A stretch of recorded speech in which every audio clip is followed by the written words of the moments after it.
뭐 모태 신앙이다 보니까 어려서부터 교회를 다녔는데 교회가 너무 재밌고 좋았어요. 뭐 옛날 교회야 다 애들을 얼마나 사랑해 줍니까? 집에서 설령 천덕꾸러기일지라도 교회 오면 다 이뻐해 주고 세워주고 격려해 주고 좋았지요.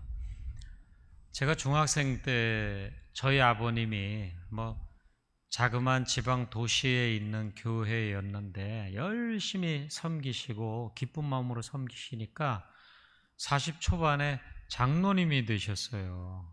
그러니까 더 불이 붙어가지고 어떻게든지 교회를 잘 섬겨야 되겠다 하는 마음에 그때 1973년 한국교회가 드디어 이제 부흥에 불이 살살살살 일어날 때 CCC에서 주관하는 그 민족 대성회 같은 게 있었습니다.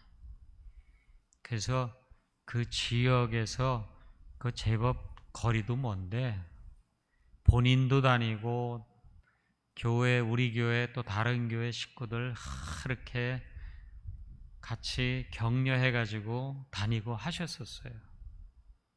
은혜 받으셨으니까 다 그렇게 됐겠죠. 돌아가신 지 벌써 오래되셨는데 제가 유일한 우리 아버님의 일기를 본 거예요. 그때 역시 사람이 은혜 받으면 뭐 글을 쓰게 돼 있더라고요. 이번에 뭐 누구에게 가자고 이렇게 했는데 다음 주에 같이 가기로 했다. 기쁘다. 뭐 이런 얘기를 쓰셨죠. 그런데 교회라는 게 또 꼭 그렇게 항상 좋은 것만은 아니어서 제가 고등학교 들어갈 때쯤 돼가지고는 좀 교회가 어려움에 빠졌습니다. 그래서 당회를 4학기까지 하시고 오시고는 했는데 어느 날은 말이에요. 집에 오셨어요. 주일 밤늦게 오셨어요. 그들이 저를 딱 보더니 야야 내가 장로 되고 나서 교회 가는 기쁨을 잃었다 그러시더라고요. 탄식을 하시더라고요. 너무 어려우니까. 참 뭐 가슴 아픈 일이죠. 여러분, 그게 사람이 모여 있는 곳이라 어쩔 수 없는데 이제 중요한 건 뭐냐면 한국 교회가 이렇게 막 성장하고 부흥하고 이럴 때 우리도 다 좋죠. 뭐 건물도 새로워지고 분위기도 새로워지고 모든 게 다 좋아지고 그러면 다 좋아요.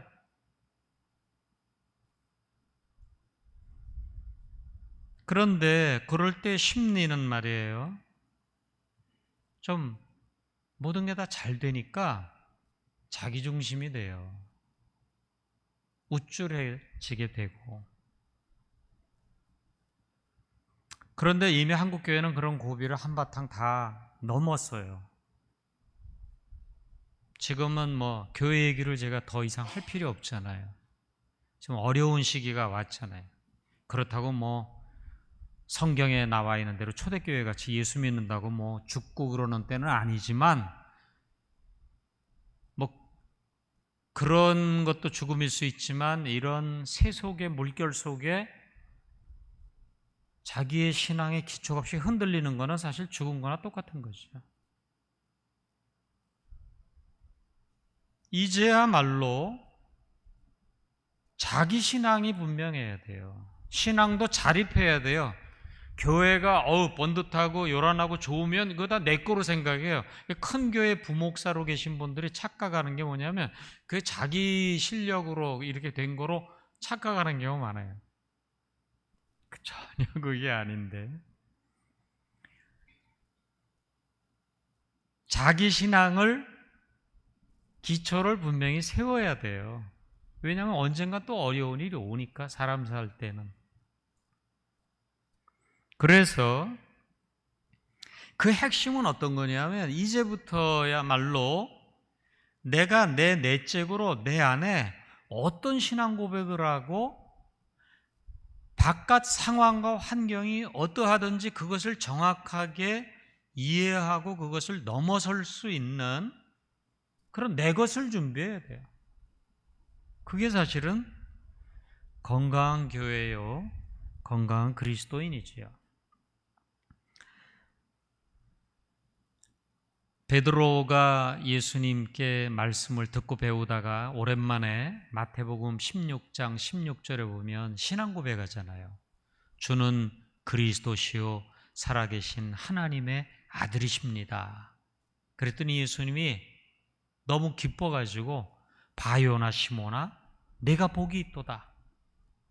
이것을 내게 알게 한 이는 그 누구도 아니고 하늘에 계신 내 아버지께서 너의 마음을 만지셨구나. 이렇게 너무 기뻐하셨어요. 그러면서 내가 이 신앙 고백 위에, 내가 이 반석 위에 내 교회를 세우겠다 그러셨어요. 내 교회. 예수님이 내 교회를 세우겠다 이렇게 말씀하셨어요. 그 반석이라는 거는 헬라어로 사실 페트라예요. 페트라. 그러니까 베드로가 헬라어로 페트로스잖아요. 이건 남자니까 어미가 오스가 붙은 거고, 페트라는 그 고백이라는 의미로 여성형 어미가 붙어서 페트라가 된 것뿐이죠. 그래서 그 신앙 고백 위에 내 교회를 세우겠다. 그렇다면 교회가 어떤 상황에 있든지 같이 모이는 사람들이 그 안에 신앙 고백이 분명해야 되는 거죠.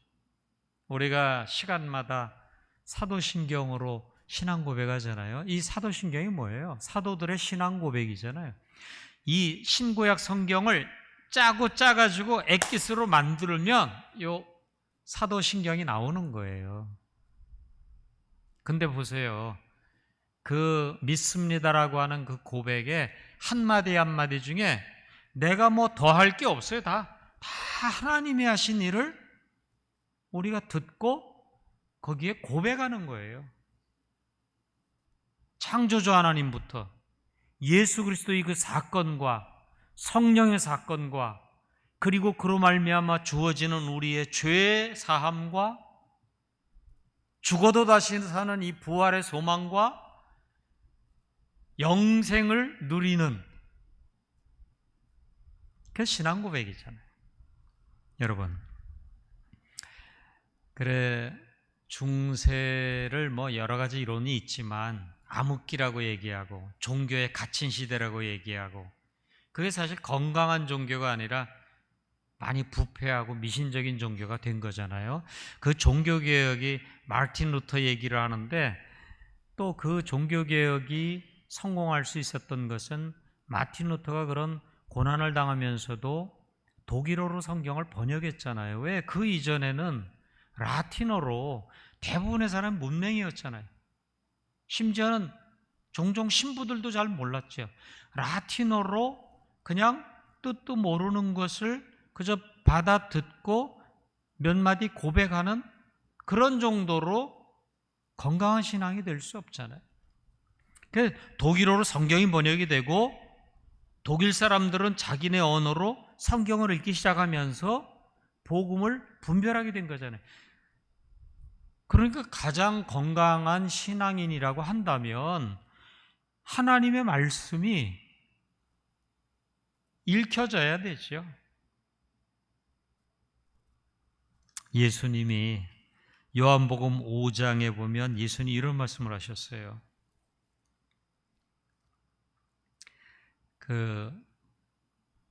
세례 요한이 너희에게 나에 관해서 증언하지 않았느냐. 세례 요한은 예수님이 오신 길을 준비한 사람이었잖아요. 증언했죠. 당시에 세례 요한은 대단한 사람이었거든요. 왜냐하면 많은 사람들이 이 사람이 우리가 기다리던 메시아가 아니냐라고 생각할 정도로 그랬는데 세례 요한이 뭐라고 했느냐 하면 나는 물로 세례를 주지만 내 뒤에 오시는 분은 성령으로 세례를 주실 것이다. 그리고 예수님을 만나고 고백했을 때 뭐라고 얘기해요? 나도 그를 알지 못했지만 내게 가서 물 세례를 주라고 하신 하나님이 나에게 말씀하시기를 누군가 와서 성령이 임하는 것을 보면 그가 바로 앞으로 너희에게 성령 세례를 줄 예수님, 그리스도, 메시아라고 하는 것을 사람들에게 이야기하라 그래가지고 하나님이 가르쳐 주셨기 때문에 그렇게 세례요한이 증언한 거죠. 그런데 예수님이 세례요한이 나를 위해 증언했지만 그것은 너희들을 위해서 증언한 거다.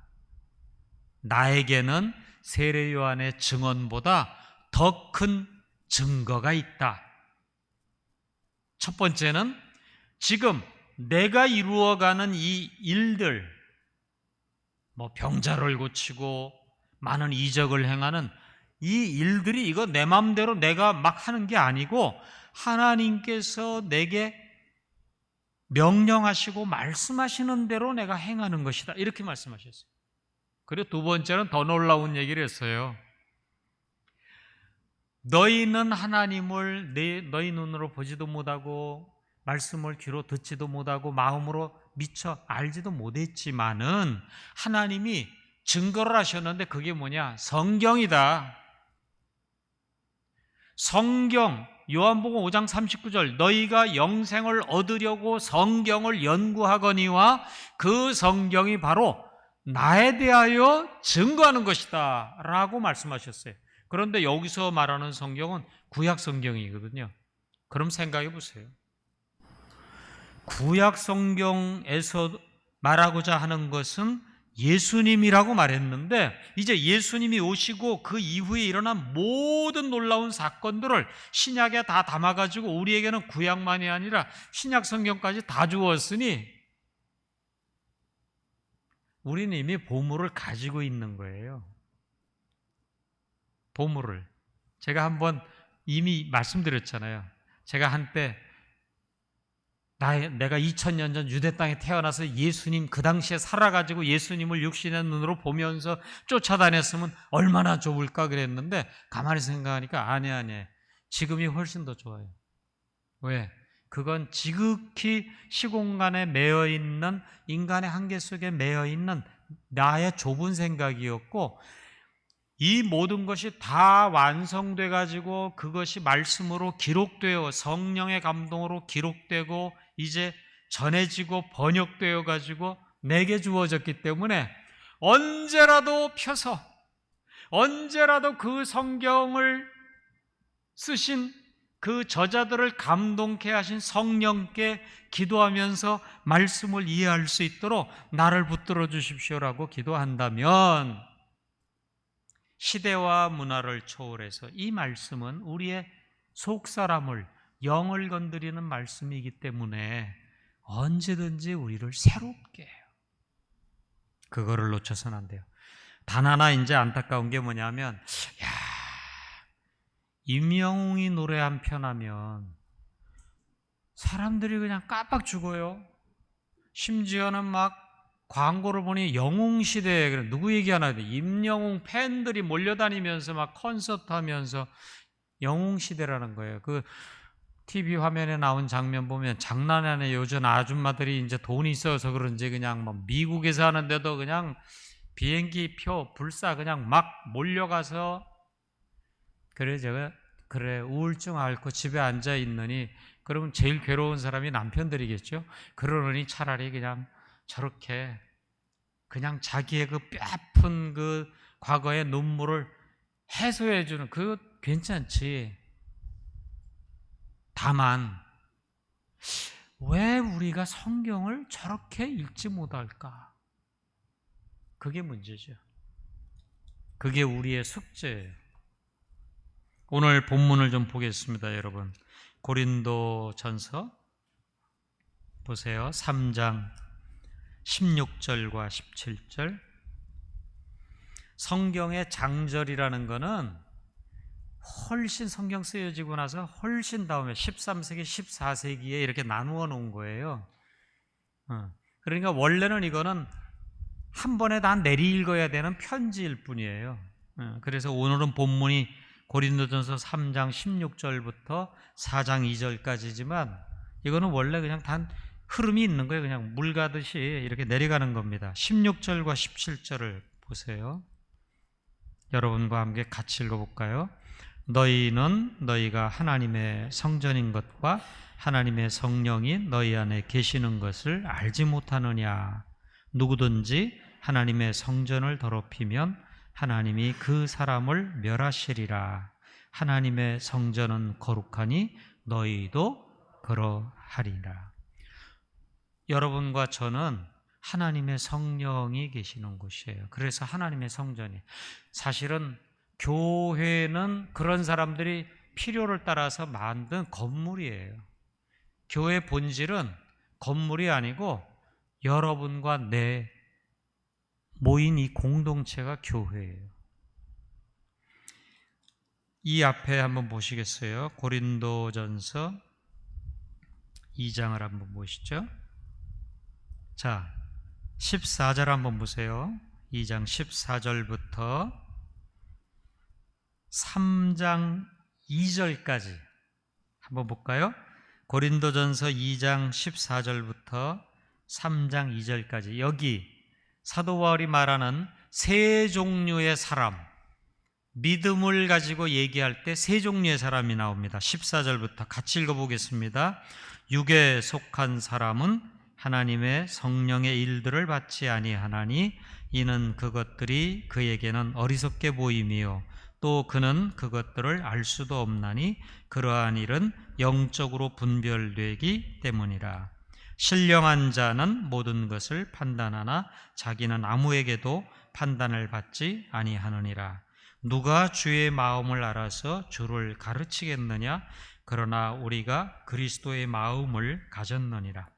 형제들아, 내가 신령한 자들을 대함과 같이 너희에게 말할 수 없어서 육신에 속한 자, 곧 그리스도 안에서 어린아이들을 대함과 같이 하노라. 내가 너희를 젖으로 먹이고 밥으로 아니하였노니 이는 너희가 감당하지 못하였음이거니와 지금도 못하리라. 자, 여기 세 종류의 사람을 말합니다. 첫째, 육에 속한 사람. 헬라어로 푸시케라는 말이 있어요. 푸시케 많이 들어봤죠? 푸시케. 푸시케라는 건 우리가 흔히 영혼하는 그 영혼으로 번역이 돼요. 영혼. 근데 영혼 그럴 때의 초점은요, 영에 있지 않고 혼에 있어요.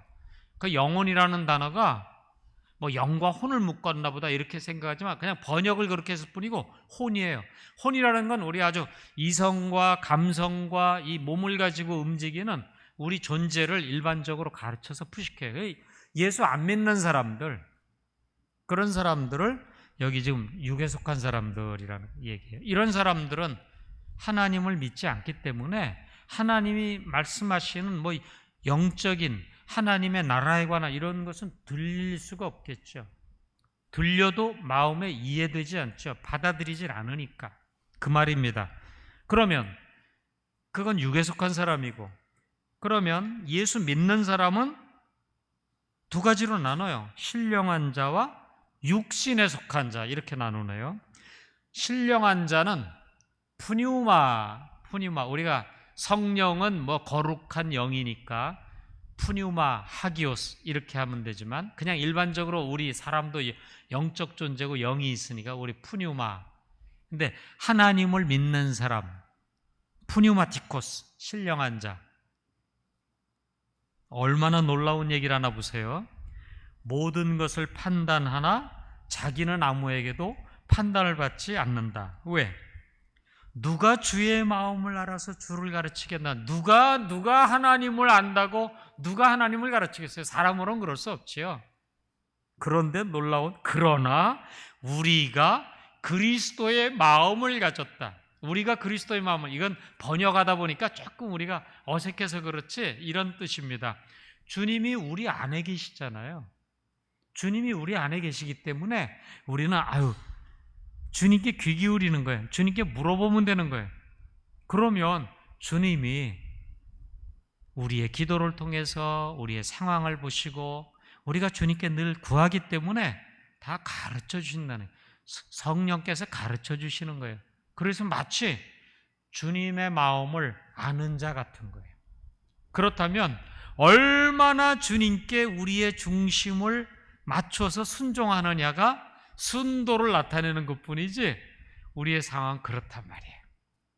그리고 마지막으로 3장 1절에 보세요. 육신에 속한 자.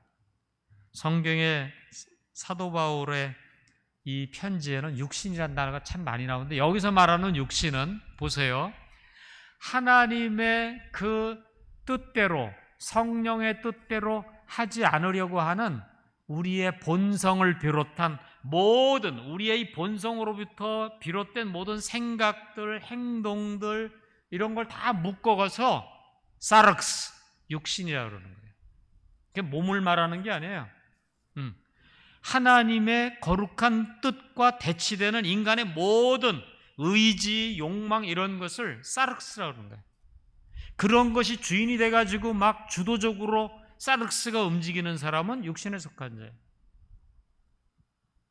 그거를 사도 바울은 뭐라고 비유했냐면 그리스도 안에서 어린아이.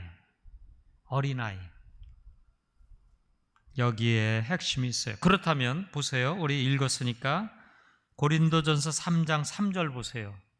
육신에 속한 자의 모습을 계속 봅니다. 3절부터 4절까지 3절과 4절 다시 읽겠습니다. 너희는 아직도 육신에 속한 자로다. 너희 가운데 시기와 분쟁이 있으니 어찌 육신에 속하여 사람을 따라 행함이 아니리요. 어떤 이는 말하되 나는 바울에게라 하고 다른 이는 나는 아볼로에게라 하니 너희가 육의 사람이 아니리요.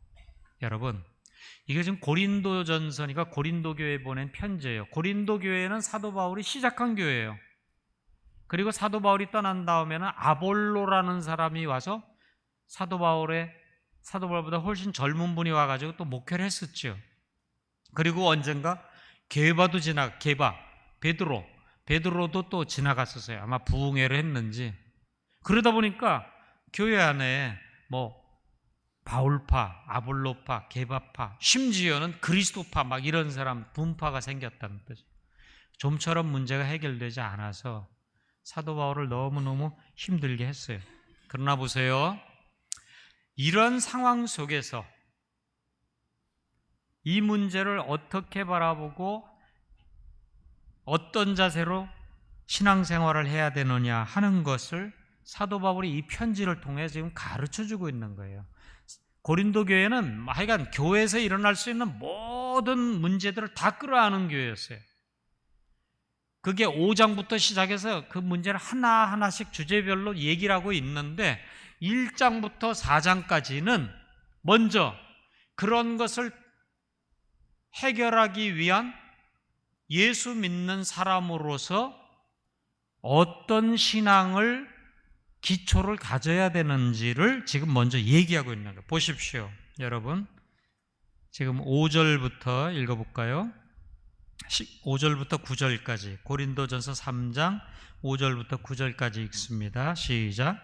그런즉 아볼로는 무엇이며 바울은 무엇이냐? 그들은 주께서 각각 주신 대로 너희로 하여금 믿게 한 사역자들이니라. 나는 심었고 아볼로는 물을 주었으되 오직 하나님께서 자라나게 하셨나니 그런즉 심는 이나 물 주는 이는 아무것도 아니로되 오직 자라게 하시는 이는 하나님뿐이니라.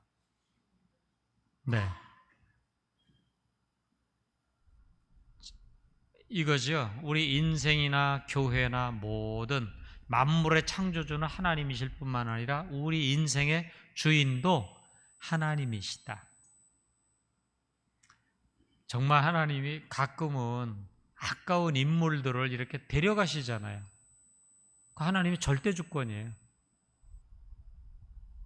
예전에 막 대통령 선거가 며칠 안 남았는데 그냥 세상 떠나고 옛날에 신익희 뭐 이렇게 온 국민이 막 안타까워했지만 하나님의 절대 주권이에요. 그렇다면 그 안에 살아가는 우리의 모든 일은 다 하나님 손 안에 있다고 하는 것을 신뢰해야 돼요. 두 번째, 우리 삶의 기초는 예수 그리스도다. 반드시 우리의 인생의 터는 그리스도라고 하는 것을 이야기하고 있습니다. 그리고 조금 전에 우리가 성령께서 우리 가운데 계신다. 자, 그러므로 결론입니다. 18절 보세요. 고린도전서 3장 18절, 18절에서 21절까지 한번 볼까요? 같이 읽겠습니다.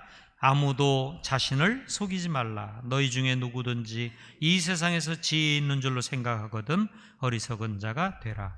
그리하여야 지혜로운 자가 되리라. 이 세상 지혜는 하나님께 어리석은 것이니 기록된 바 하나님은 지혜 있는 자들로 하여금 자기 꾀에 빠지게 하시느니라 하였고, 또 주께서 지혜 있는 자들의 생각을 헛것으로 아신다 하셨느니라. 그런즉 누구든지 사람을 자랑하지 말라. 만물이 다 너희 것임이라. 이거예요. 사람 지혜를 자랑하지 말라. 왜? 만물을 움직이시고 내 인생을 주장하시는 분은 하나님이시니까 하나님께 물어라. 이 말은 공부하지 말라 그런 말이 아니에요. 열심히 공부해야 되고요, 배워야 되죠. 날마다 배워야 되죠. 그러나 우리의 자세는 하나님께 늘 지혜를 구하면서 문제를 대한다 그런 말이죠. 그렇죠? 또 남보다 좀 뛰어나다고 해. 사도 바울이 그 다음에 성경 보면 그 얘기하잖아요. 그거 하나님이 주셨는데 모르게 자랑하냐 이거예요. 하나님께 감사해야지. 사람을 자랑하지 말라 그러면서 고린도전서 1장 31절에 그렇게 자랑하고 싶은 사람은 예수 그리스도만 자랑하라 이거예요. 왜? 예수 그리스도께서 지혜도 주셨고 너를 죄인인데 의롭다고 바꿔놓으셨고 너에게 온전함을 주셨으니, 온전한 구원을 주셨으니 주님만 자랑하라. 그러면서 우리가 어떤 존재인가를 지금 맨 마지막에 얘기했습니다. 만물이 다 너희 것이다. 여러분, 우리가 사람이요, 좋을 때는 다 할렐루야. 그런데 진짜 신앙은 언제 자라느냐 하면 광야에 있을 때, 고난을 당할 때 찬송이 예사롭게 와요. 그때 영혼에 부딪혀요, 정말. 그래서 고난을 겪지 않고 온전해지는 사람은 천하에 없어요. 근데 다 나름 고난이 있잖아요. 그러니까 제가 좀 짓궂습니다만 예수 잘 믿는 거를 날마다 실험할 수 있는 데가 어디라고 그랬어요? 내 마음과 우리 가정. 그렇죠? 우리 가정의 그 마음을 온전히 할 수 있는, 예수 제일 잘 믿는 사람은 저는 아내를 사랑하는 사람, 남편을 사랑하는 사람이라고 생각해요. 근데 이거 억지로 용 써가지고 사랑할 수 있는 사람이 아니에요. 그건 불가능해요. 그렇잖아요. 묵은 감정이 있어가지고 그게 안 되잖아요. 그거 하나님이 주시는 은혜로 날마다 이 말씀을 통해서 내가 새로워져야 돼요. 자, 보세요. 22절, 23절, 그리고 4장 2절까지 다시 한번 같이 읽겠습니다. 바울이나 아볼로나 게바나, 세계나 생명이나 사망이나 지금 것이나 장래 것이나 다 너희의 것이요, 너희는 그리스도의 것이요 그리스도는 하나님의 것이니라. 사람이 마땅히 우리를 그리스도의 일꾼이요 하나님의 비밀을 맡은 자로 여길지어다. 그리고 맡은 자들에게 구할 것은 충성이니라.